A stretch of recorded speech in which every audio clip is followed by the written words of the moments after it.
श्री हरि विष्णु को नमन। श्री हरि विष्णु की जय हो।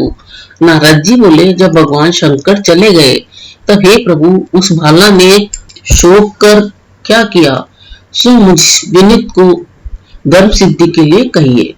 श्री नारायण बोले, इसी प्रकार राजा युधिष्ठिर ने भगवान कृष्ण से पूछा था, सो भगवान ने राजा के प्रति जो कहा वो हम तुमसे कहते हैं, सुनो। श्री कृष्ण जी बोले, हे राजन, इस प्रकार जब शिव जी चले गए तब वह बाला प्रभावित हो गई और लंबे लंबे श्वास लेती हुई बड़ी डरी और वह कृशोदरी अश्रुपात पूर्वक रोने लगी। हृदय अग्नि से उठे हुए ज्वाला से जलते हुए अंग वाली वह तपस्विनी कन्या वह नागनी से जले हुए पत्ते वाली लता की तरह हो गई। दुख और ईर्ष्या को प्राप्त उस कन्या को बहुत समय व्यतीत हो गया। जिस प्रकार चूहे के बिल में घुसकर आक्रमण करके सर्प उसे वश में कर लेता है, उसी प्रकार उपयुक्त सोचनीय अवस्था को प्राप्त उस तपस्विनी बाला को उस प्रभु काल ने आक्रमण कर उसे वश में कर लिया। वर्षा ऋतु में मेघ से घिरे हुए आकाश में बिजली चमक कर जैसे नष्ट हो जाती है, उसी प्रकार तपस्या से जले हुए पाप वाली वह कन्या अपने आश्रम में मर गई। उसी समय धर्मिष्ठ यज्ञसेन नामक राजा ने बड़ी सामग्रियों से युक्त उत्तम यज्ञ किया। उस यज्ञ कुंड से स्वर्ण के समान कांति वाली एक लड़की उत्पन्न हुई। वही कुमारी द्रुपद राज की कन्या के नाम से संसार में विख्यात हुई। पहले तो मेधावी ऋषि की कन्या थी, वह सब लोकों में द्रौपदी के नाम से बाद में प्रसिद्ध हुई। उसी को स्वयंवर में मछली को भेद कर भीष्म, कर्ण आदि बहुत से राजाओं को तृण के समान शोभित रजत मंडल दल में अर्जुन ने पांचाली को पाया। मुने वही द्रौपदी दुष्ट दुशासन द्वारा बाल पकड़ कर खींची गई और उसे हृदय विदीर्ण करने वाले वाक्य सुनाए गए, वचन सुनाए गए। पुरुषोत्तम की अवहेलना करने के कारण मैंने भी उसकी उपेक्षा की।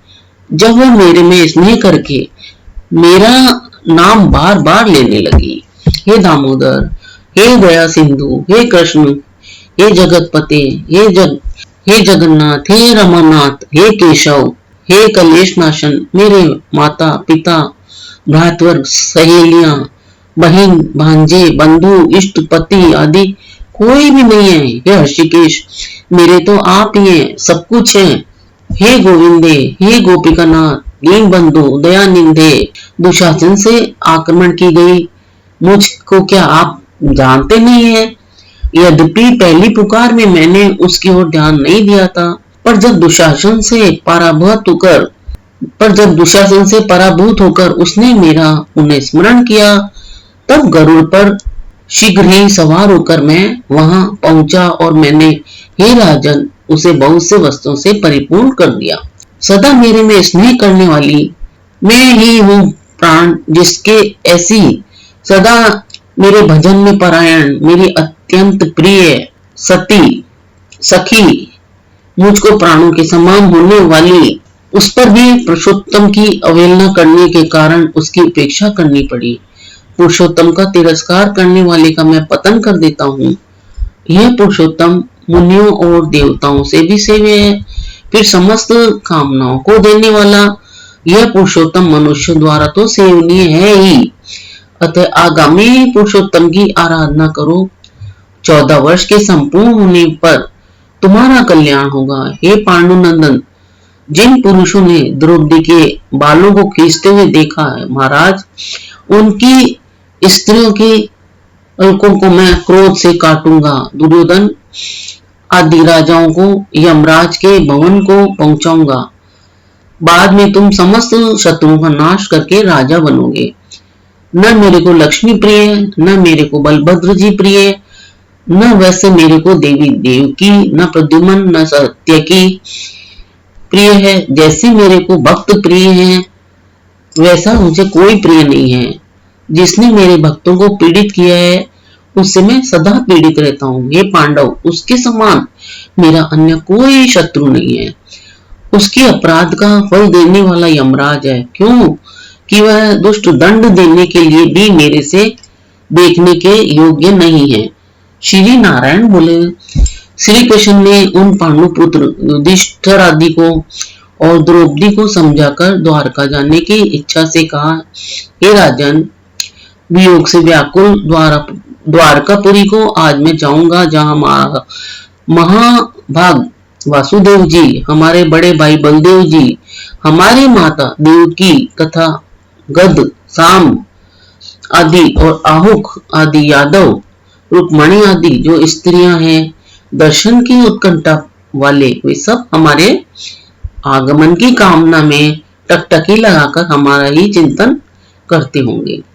श्री नारायण बोले, इस प्रकार कहते हुए देवे श्री कृष्ण के गमन को जानकर पांडुपुत्र किस प्रकार गदगद कंठ से बोले, जिस प्रकार जल में रहने वालों का जीवन जल है, उसी तरह से हम लोगों के जीवन तो आप ही हैं।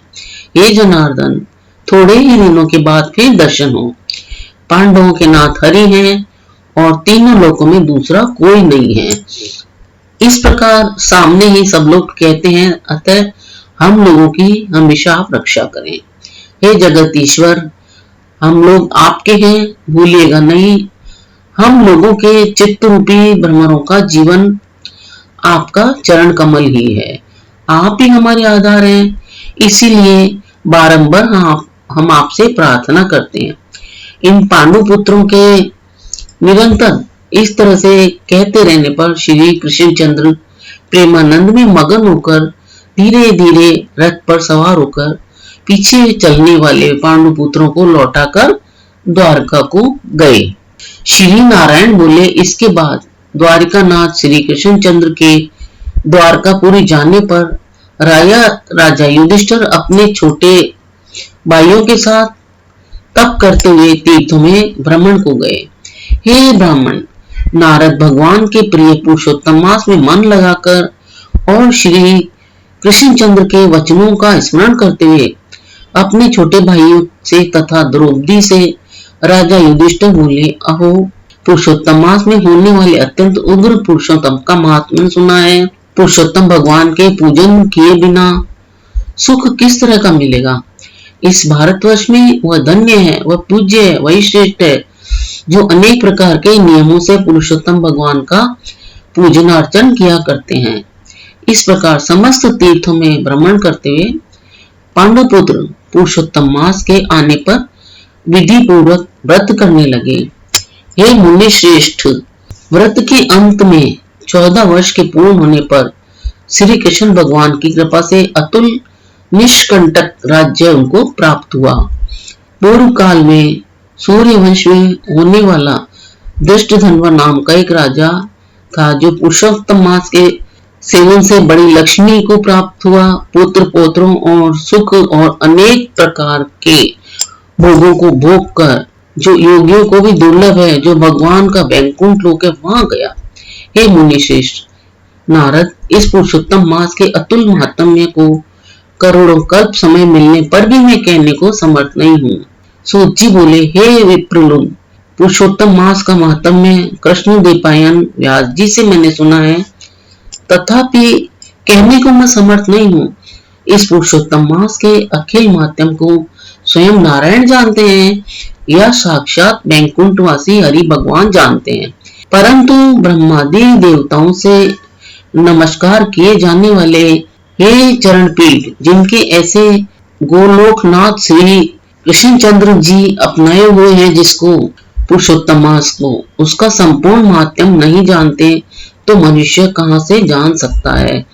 तो यह था पुरुषोत्तम मास कथा सार अध्याय 12 का सार। इसके आगे का जो पुरुषोत्तम मास कथा अध्याय 13 का सार है, वो आगामी वीडियो में है, जिसे आप अवश्य सुनिएगा और पुरुषोत्तम मास के पुण्य का लाभ अवश्य लीजिएगा। धन्यवाद।